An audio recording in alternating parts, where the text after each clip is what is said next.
check, 1, 2. We good? Thank you. We'll get started in just 1 minute, guys. Today, showing up to watch these students. This is our second debate this year.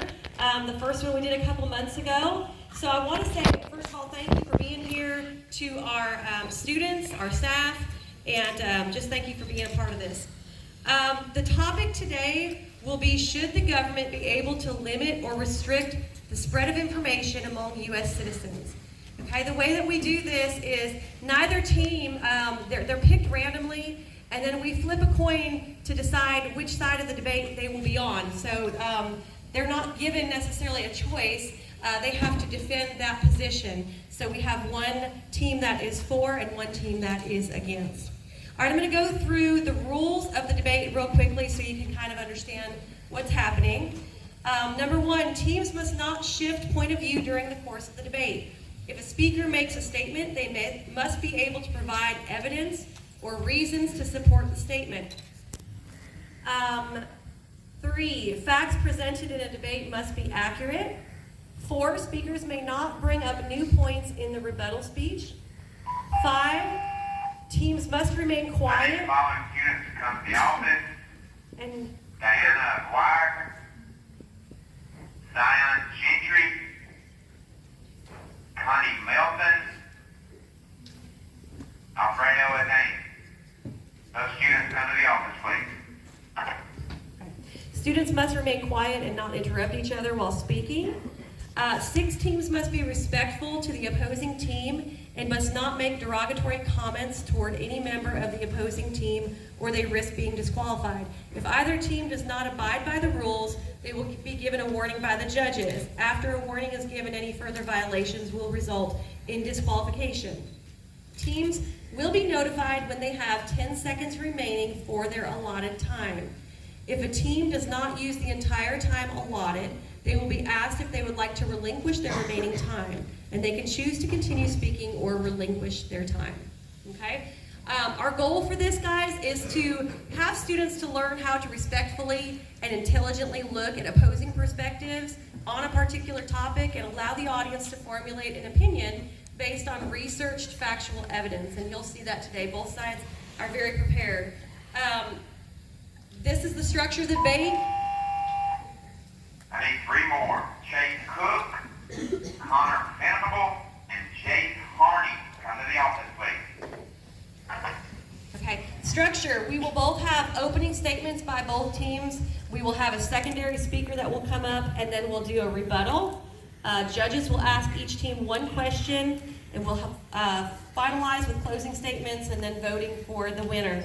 I want to thank our judges who are here today, Mr. Hillis, who is from the history department, Ms. Wiles, guidance counselor, and Mr. Beatty, who is also from our history department. Please give them a big hand and thank them.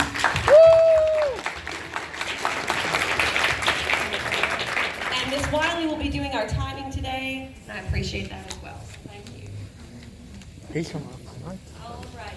Judges' categories include organization and clarity, use of arguments, use of examples and facts, use of rebuttal, and presentation style. So at this time, I'm going to let each team, blue team will go first, introduce your team. The captain can come up and introduce. Good morning, everyone. My name is Caroline McNutt, and I'm the co-captain of the Team A in the debate of should the U.S. government be able to regulate the flow of information to its citizens. Darian Griffiths-Luna is my co-captain and the second speaker for today's debate. Furthermore, our other speakers are Molly Gonzalez on the opening statement, Kinsey Bass on our rebuttal, and Eileen Nguyen on our closing statement.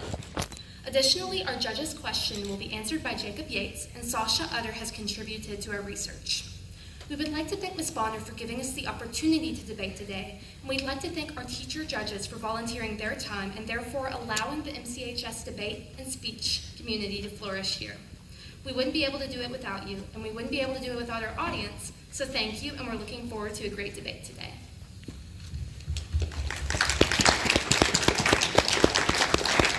Thank you. And white team, would you introduce your team as well?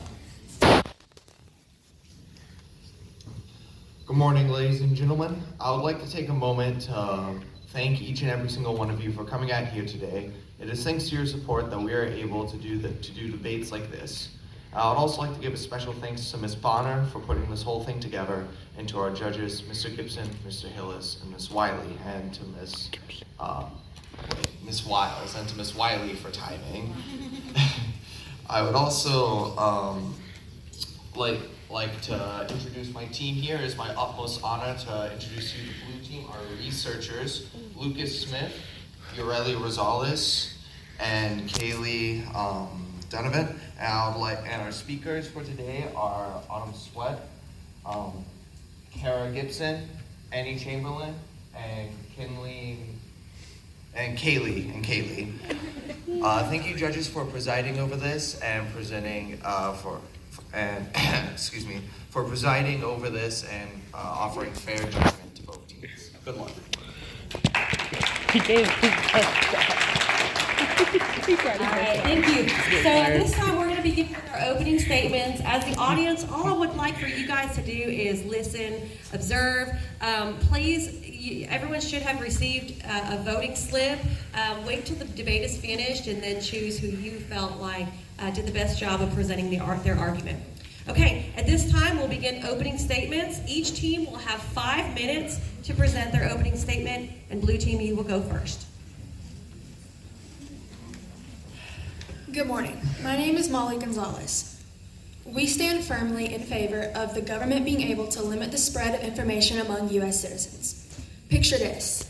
It's the evening of October 30th, 1938. The soft crackle of radios fills homes across America as families settle in for their usual programming.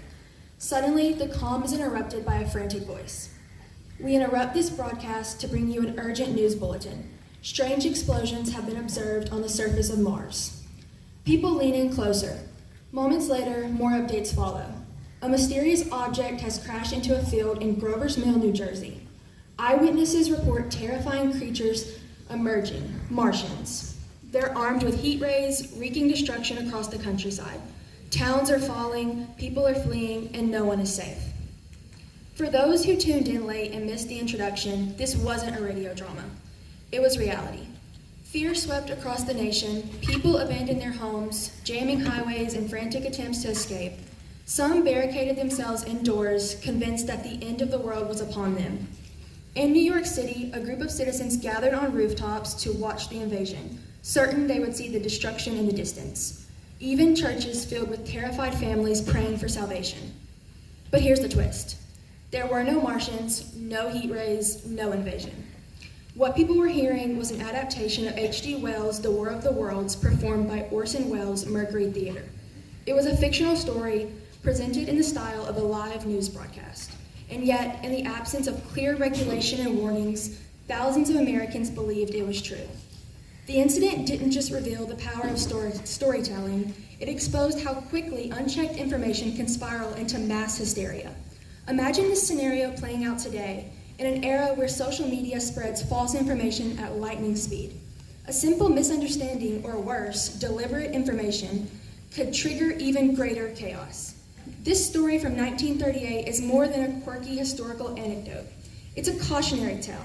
It reminds us that without proper oversight, even well-intentioned or fictional content can cause widespread harm. Governments limiting the spread of information isn't about stifling creativity or free speech.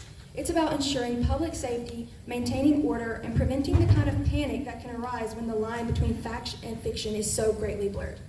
So as we look to the future, let's remember the night the world thought Martians had landed, and why it's essential to have safeguards in place to prevent panic, protect the public, and ensure clarity in the face of confusion. Thank you.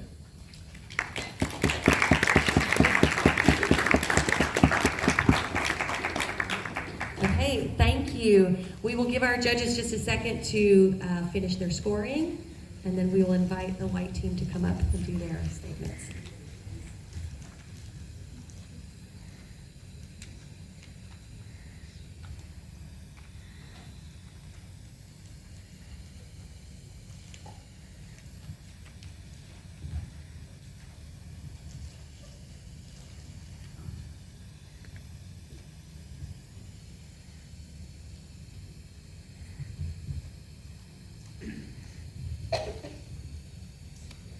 Okay, if the white team would like to go ahead and get started on their opening statement, you will also have 5 minutes when you begin speaking.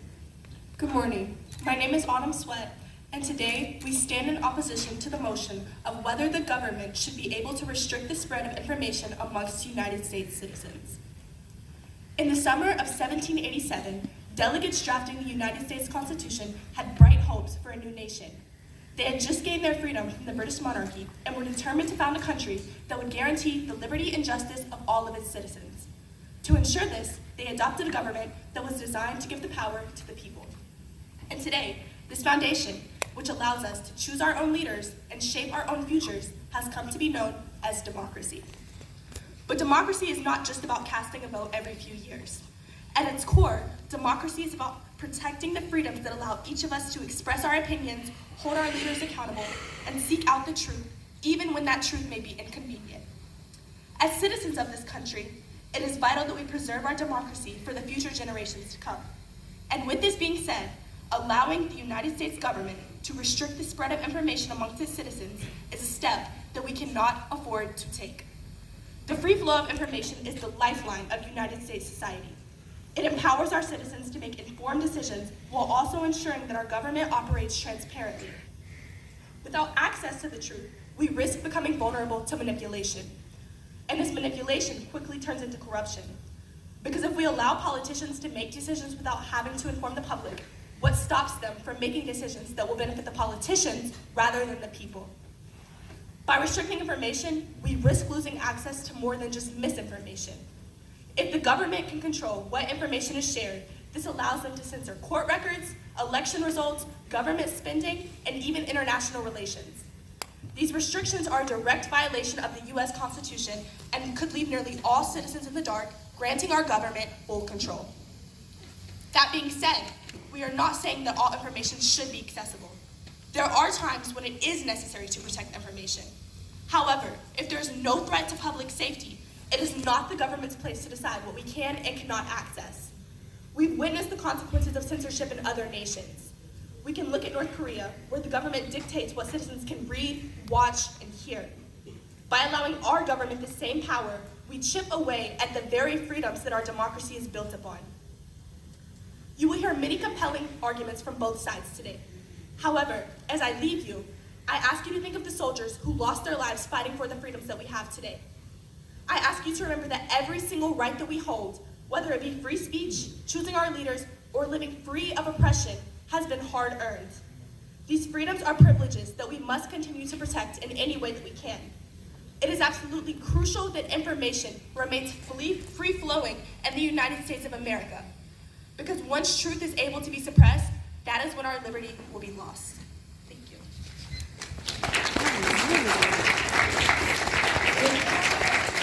2 minutes remaining to relinquish. Okay. All right, we'll give our judges just a minute to finish both of those sections, and then we will begin our second speakers. Our second speakers will also present, they will continue to present each argument. They will also each have 5 minutes to continue to present why they believe that it should or should not have access or limitations on our access to information. At this time, can I get the blue team to come back up, and we will go ahead and get started with your second speaker. The First Amendment is one of the most treasured parts of our Constitution. Americans carelessly throw it around as a shield against every little minute attempt to suppress their free speech. Most Americans use this for comedic effect, using the free speech shield to protect their humorous arguments. However, it becomes less funny when people attempt to abuse it to do whatever they want.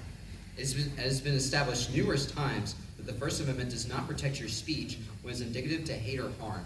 One of the most relevant cases on this matter is the Supreme Court case Schenck v. United States. During the midst of the First World War, the United States made large use of the draft, enlisting over 2.8 million men. Charles Schenck, an avid socialist, actively opposed the institution of the draft and made the printing of thousands of leaflets which encouraged men to dodge the draft. The Espionage Act of 1917, however, actively forbade this form of protest, stating it as a form of destructive, disloyal, and dangerous behavior against the United States and its war effort. However, Schenck argued that it was a form of his free speech, which led him to appeal all the way to the Supreme Court. To his dismay, however, The judges rightfully decided in a unanimous decision that his free speech was not protected here in support of the Espionage Act. What was so dangerous about Shank's speech here is that it could have interfered with the effectiveness of the military. When lives are being sacrificed in the effort of pushing for peace, it should be the priority to make this war as efficient as possible. When Congress knows that it's necessary in time of war to prevent this expression so that it can defend the nation, it should take action. Justice Oliver Holmes, writing for the holding opinion of this case, said, "The question in every case is whether the words used are of such a nature as to create a clear and present danger. In this essence, the government can, should, and already does limit our free speech." This may sound dystopian. However, the reality of the government's blockade on harmful speech shields us from abusers of our basic rights.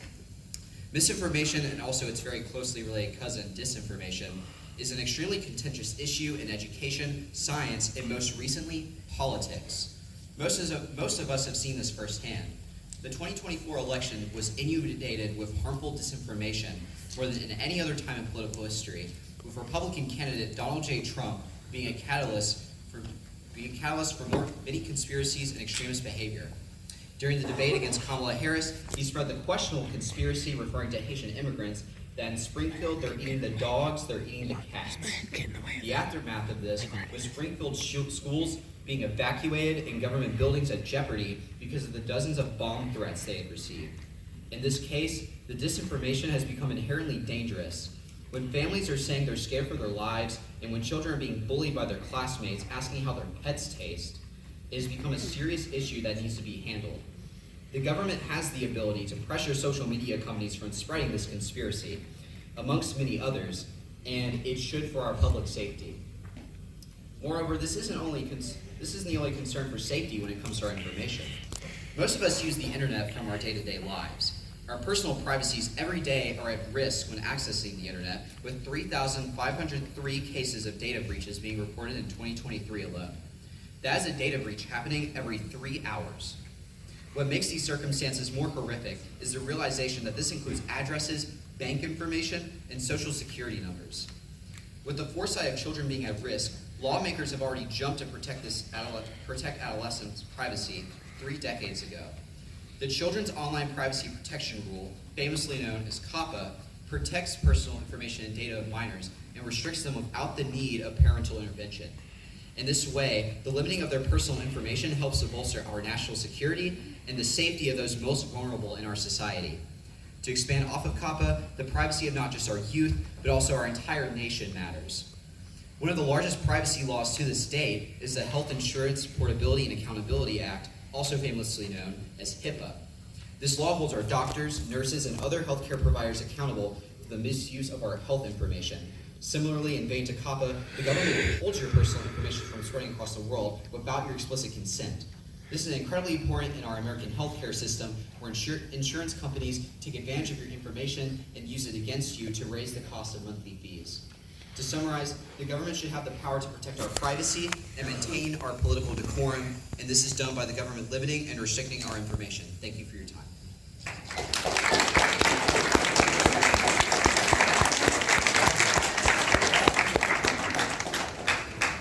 Great job, blue team. We're going to give the judges just a minute to finish their judging. Scoring.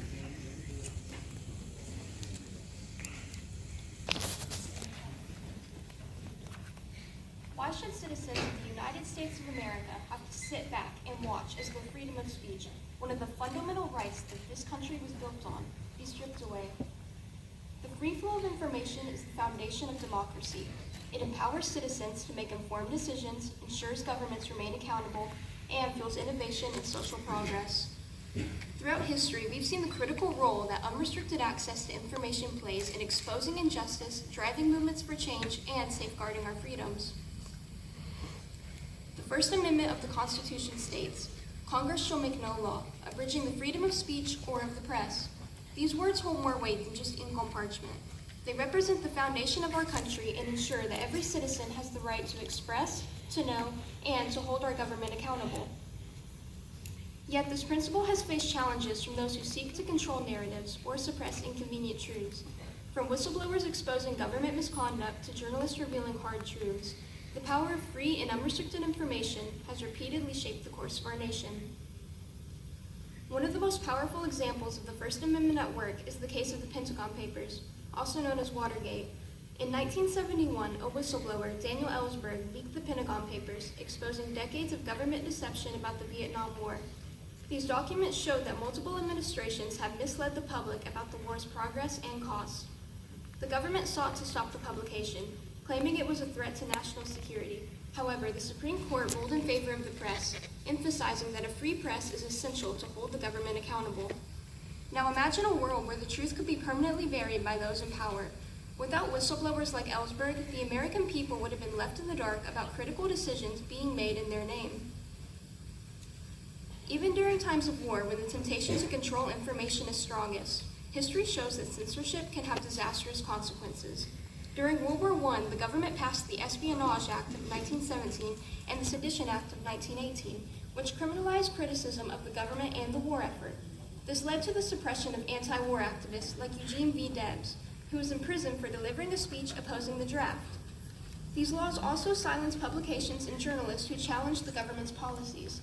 The censorship not only violated the fundamental principles of free speech, but also deprived the public of the diverse perspectives that are essential for a functioning democracy. The civil rights movement also provides a powerful example of why the free flow of information is essential. From 1954 to 1958, activists relied on the press to expose the brutal realities of segregation and racial discrimination. Photos of police dogs attacking peaceful protesters in Birmingham, Alabama, and the televised coverage of the Selma to Montgomery March brought the horrors of systematic racism to light. Had the government been able to suppress these images and reports, the fight for equality would have faced even greater challenges. Information was the movement's most powerful tool for stirring public opinion and driving change. The unrestricted access to information isn't just a right, it's the foundation of our freedom. From the civil rights movement to the Pentagon Papers, history proves time and time again that a country that can allow such silencing of the truth can no longer truly be free.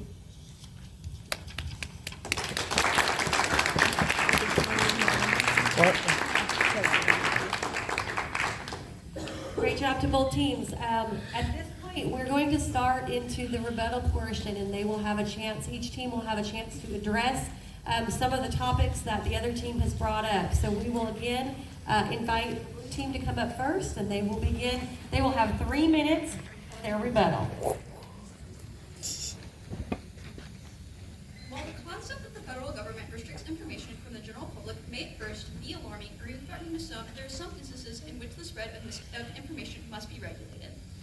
A common argument against the government being able to restrict the spread of information is that it violates the First Amendment. However, the Supreme Court has, over the 200 years that the United States has existed, interpreted the rights the amendment grants to the public and demonstrated just how far they reach.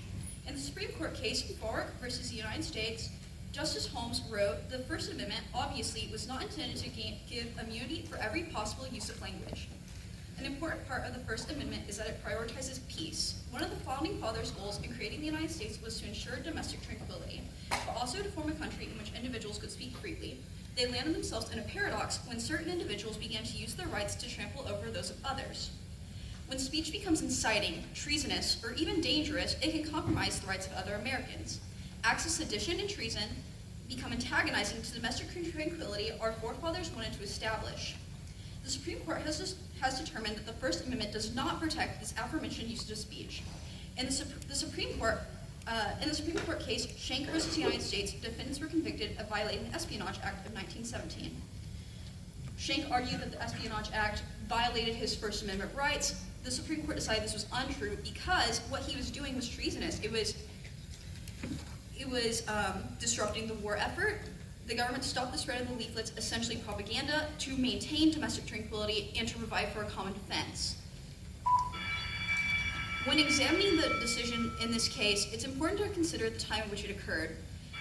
We were in war. The United States was in the First World War, and they needed full domestic support. The First World War was a total war. That meant everyone was contributing to this effort. If the United States was unable to provide this common defense, if people were resisting the draft, we could not have a successful war effort. and we would be unable to fight against the German forces which were antagonizing the very nature of democracy that we hold so dear. The average American may find the idea of the government restricting information distasteful, undemocratic, and even un-American. But when information is being spread that could potentially harm the well-being of the country, that could potentially harm America's ability to fight in a war to preserve American ideals and practices, that could potentially harm America's ability to defend our Constitution and the rights of our citizens, the government should have every right to disrupt the distribution of such information. The spread of information is a double-edged sword. Knowledge is a powerful resource and can be used to benefit the public, but it can also be our detriment. By no means should the government be able to regulate the spread of all information, but it is necessary in some cases to preserve domestic tranquility and protect the rights passed on to us by our forefathers. You have 10 seconds remaining. I'd like to. Great job. Thank you.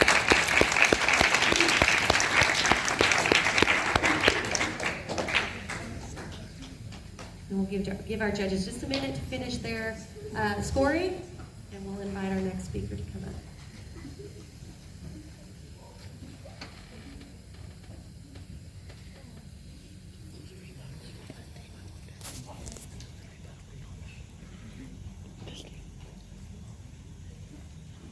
Okay, would a rebuttal speaker for the white team come on up, and you will also have 3 minutes to present your side of the argument. Hello. On the topic of misinformation, the best way to combat the spread of misinformation is through the spread of more information. Fake news could lead to more information surfacing so that it could be disproved. In modern times, fake news has become commonplace. In response to this, techniques have been developed. The American Psychological Association lists several ways that misinformation could be combated without government control, such as debunking misinformation often using evidence-based methods and using misinformation correction strategies. Americans should be encouraged to try to debunk the fake news that they find and help to stop the spread of it. Overall, it's up to the people to decide whether or not to believe in that news. Cato.org says, preventing harm caused by fake news or hate speech lies well beyond the jurisdiction of the government. We need to ask ourselves what the parameters for false information are. How far should this classification go? And how long will it be until the government is restricting other information that isn't false? Private companies have their own First Amendment laws. The government does not have the right to take that away, or how to moderate their content. In regards to social media, limiting the spread of information in various platforms could hinder the good that it could do. By restricting information inequality could arise or could hinder real-time important updates. It could also reduce transparency, which is used to hold companies accountable for their actions. On the topic of preventing panic, the idea that hindering the spreading of information could maintain social order borders dystopian. Like what was covered on the topic of misinformation, it can be dangerous to leave a country in the dark. If danger happens to arise, it is important that the public is prepared for whatever they could possibly face. Instead of limiting what information is spread, we should instead focus on promoting tactics to prepare for shocking events and ways to cope with new information. On the topic of public safety, misinformation could be dangerous, if not thought through well enough. Informational platforms should encourage fact-checking news before taking it as truth. It should be up to the public to determine if the news they hear is completely true or not the government. On the topic of protecting privacy, there are already laws in place, such as the data protection laws and privacy rights. The government should be able to enforce these on websites that ask for personal information without having to limit public information. The government could also encourage the strengthening of consent mechanisms to give people better ways to manage what personal information they may unwittingly share. Overall, there needs to be a proper balance between personal and public information, but limiting the transparency on everything, including what should be public, isn't necessary. Thank you.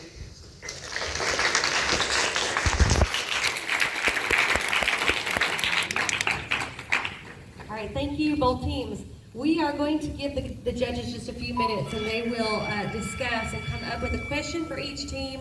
So I will give them a few minutes to go over that.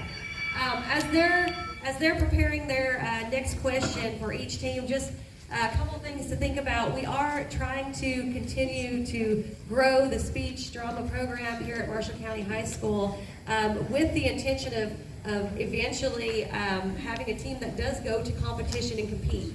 in debate, in student government, in different acting events. There's also elements of TV and radio and different types of entertainment that will also be a part of that as well. So if you are interested in participating or learning more information about any of those things, please do come see me. It's something that we hope to have by next year. So this has just been a good precursor to that, I guess. So we'll give the judges a few minutes to finish up and we'll move forward in just a minute. Hand it over to our judges. The blue team, you will go first. This question is for the blue team. So our question is very simply, who watches the Watchmen? Who decides ultimately in a democratic society that we elect what, or who gets to decide what is regulated and how? To answer your question simply, the citizens will. They'll be able to go for laws, see what in their rights, what do they think should be limited, like nuclear war codes. Not everyone should know that.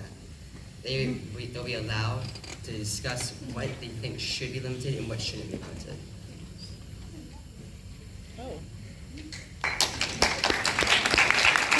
I think the light was that one. And white team, you will also receive a judge's question. I don't think I need a microphone for this right here. I think I can make this work. All right, so my question to your side is, how should society handle the spread of information to minors, especially in our social media global community age? Does society have a responsibility to protect the young? Well, I would like to say, in terms of the debate topic, should the government be allowed to limit information, that the government itself, and again, in terms of the debate topic, would not have any role in determining what information gets out to minors and such, because that would be up to the private information companies themselves to determine what can and can't be accessed to certain people, and as to how society as a whole were to prevent certain information to getting out to minors, such as I don't know, pornography or just other things that minors shouldn't have access to. That is up to the private organizations themselves to keep themselves accountable for what information gets out to the correct demographics on people on using their engines and such.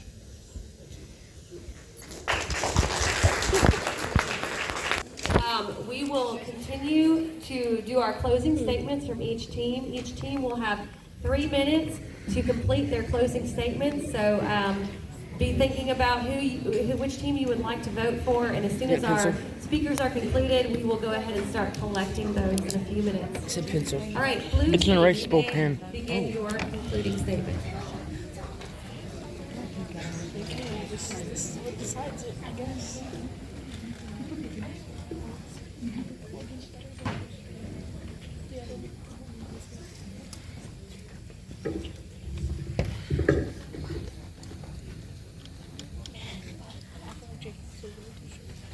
It's not racing.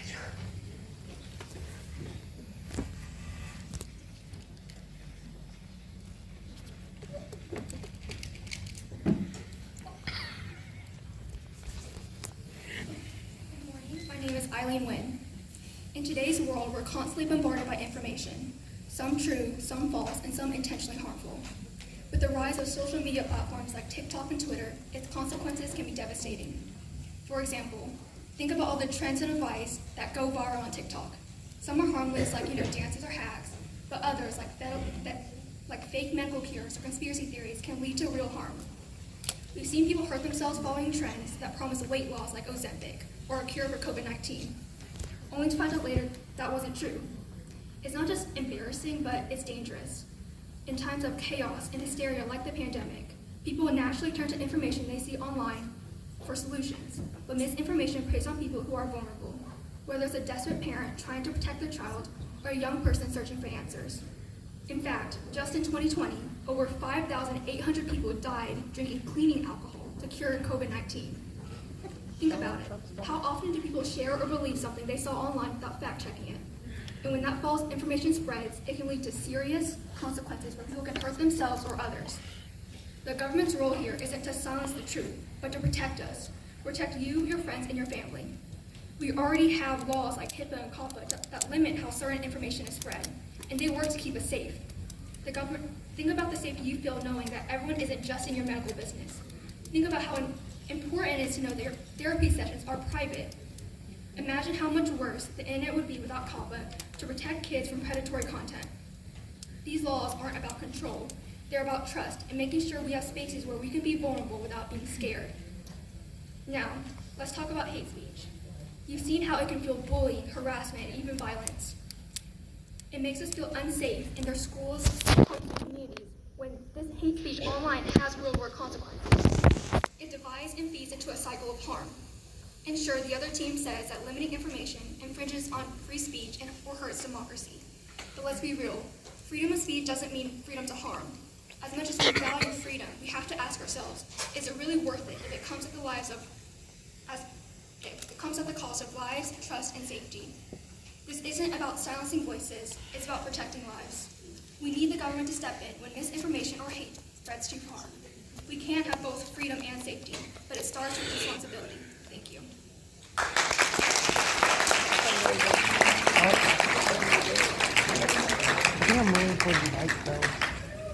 Great job. And white team, you will also have 3 minutes for your closing statement.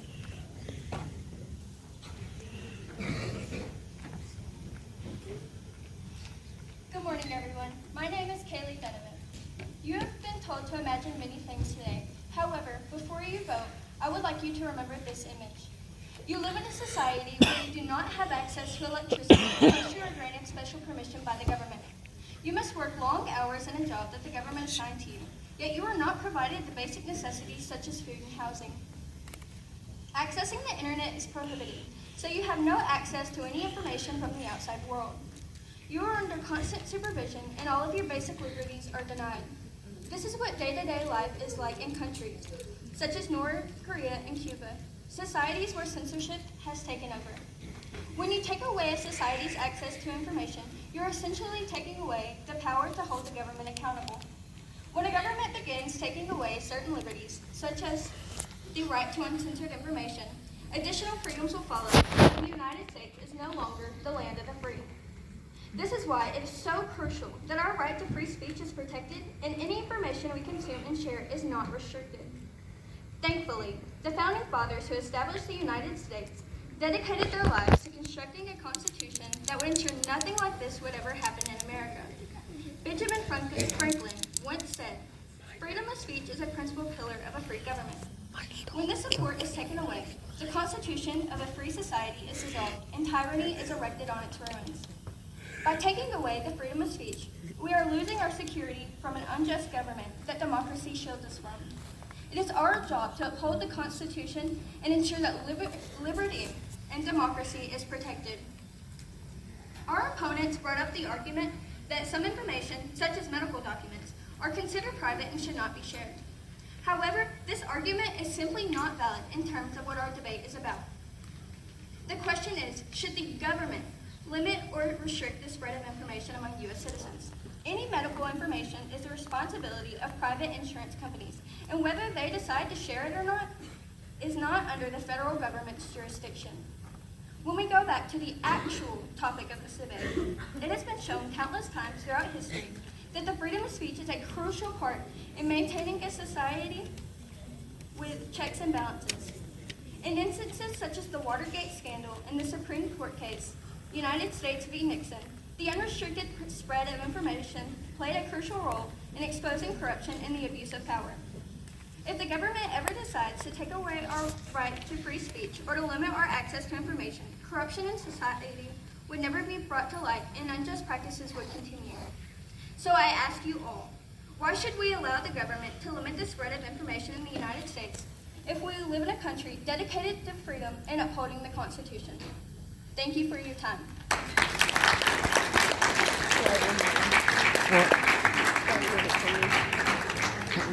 Great job. I want to thank both teams. They have done a really, really nice job of presenting you guys with some really good information today. So take a minute, think about who you would like to vote for, and once you've done your votes, I'll have a couple of young ladies will be coming. Okay. Before we announce our winner, I just want to tell you guys one more time, thank you all for being here. Thank you for being your patience. Thank you for listening, and thank you for supporting these students. They do work really hard to present their arguments, and they put in their own time outside of school and meeting together with each other. So we appreciate everything that they're contributing. Thank you again to our judges. Would you give them a big round of applause, please? We very much appreciate them being here as well. All right, without further ado, what we would like to do is introduce the winner of the second debate here at Marshall County, and the winner is the white team. Congratulations to our white team. Thank you so much. Very good, very good. Thank you guys so much for joining us today. We're going to conclude. Just hang out here until the bell rings and you guys will be good to go. Thank you so much.